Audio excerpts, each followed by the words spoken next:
Daghan tawag plano para sa kwarta o negosyo, pero unsa ka solid ang plano sa imong lawas?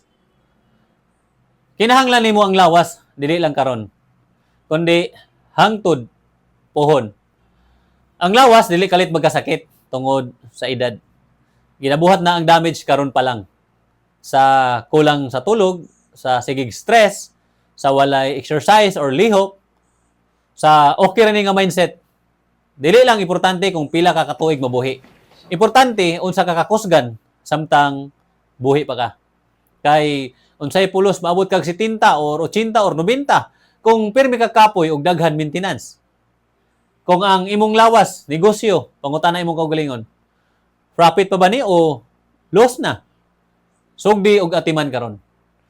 Ayaw hulata ang sakit before mo exercise or mo lihok. Ang full version ani nga vlog nasa previous reels. Push yourself.